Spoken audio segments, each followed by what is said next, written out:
বিশ্ব আগাচ্ছে ঠিকই, বাট নিউক্লিয়ার কোনো যুদ্ধের দিকে।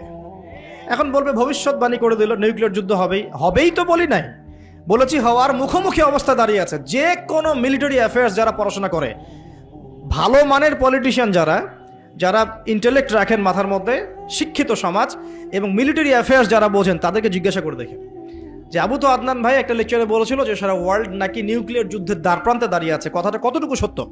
তারা অ্যান্সার দিবে ইনশাল্লাহ। দেখেন, এই শিক্ষিত সমাজ অ্যান্সার দিবে ইনশাল্লাহ।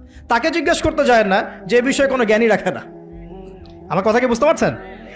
যারা এই সেক্টরে পণ্ডিত তাদেরকে জিজ্ঞাসা করেন, তারা বলবে যে হ্যাঁ, এটা মুখোমুখি দাঁড়িয়ে আছে, যে কোনো সময় হতে পারে, হতে পারে। আমরা নিউক্লিয়ার যুদ্ধ হবে কিনা তা তো আর আমরা কোরআন সুন্নাহয় পাইনি।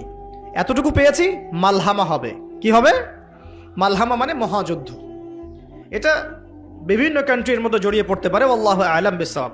এতটুকু জেনেছি, ইরাকের ইউফ্রেটিস নদীর সোনার পাহাড়কে কেন্দ্র করে বিশাল যুদ্ধ হবে, এটা জেনেছি, হাদিসে আছে। শুধু তাই নয়, নবী সাল্লাল্লাহু আলাইহি ওয়াসাল্লাম বলেছেন প্রতি 100 জনের মধ্যে, প্রতি 100 জনের মধ্যে 99 জন মানুষ ওই যুদ্ধে মারা যাবে। যারা যুদ্ধে অংশ নিবে তাদের কথা বলা হচ্ছে। মুসলিমদেরকে বলা হচ্ছে তোমরা ওই সম্পদে হাতও দিবে না। ওই সম্পদ নেয়া তো দূরের কথা, ওখানে হাতও দিতে যেও না। আমার কথা কি বুঝতে পারছেন? তো দেখছেন বিশ্ব এগিয়ে যাচ্ছে, কিন্তু আমরা বলছি যে একটা নিউক্লিয়ার ওয়ারের দিকে এগিয়ে যাচ্ছে। দেখছেন ইকোনমিক্যালি আমরা খুব সমৃদ্ধ হচ্ছি, সারা বিশ্ব, তাই না? কিন্তু বিশ্বের অনেক দেশ, বিশ্বের অনেক কান্ট্রি ইকোনমিক্যালি এখন একটা দুরবস্থার সম্মুখীন হয়ে আছে। এটা রিয়েলিটি আর ভিজুয়াল ওয়ার্ল্ড এক জিনিস নয়। আপনি দেখছেন মেয়েরা খুব এগিয়ে যাচ্ছে, একদম ওই যে স্টেজে উঠে নাচানাচি করছে, অধিকার আন্দোলন এভরিথিং, তাই না? কিন্তু বাস্তবতা কি জানেন? বাস্তবতা হচ্ছে আমাদের মা বোনরা বেপর্দা হচ্ছে দিন দিন বেশি, এবং তারা এগিয়ে যাচ্ছে জাহান্নামের দিকে। আর নবীজি বলেছেন এই কথাই, শেষ জামানায় এক শ্রেণীর নারী বের হবে, নিসাউন, মহিলা, ক্যাসিয়াতুন, যারা কাপড় পরে থাকবে, আরিয়াতুন, তারপরেও নগ্ন হবে কাপড়, এবং তারা অন্যকে আকৃষ্ট করবে, যে সিডিউসড করবে, এবং অন্যের দিকেও আকৃষ্ট হবে, মানে নিজেও সিডিউস হবে। তো এই শ্রেণীর মেয়েরা কি এখন বের হয়নি?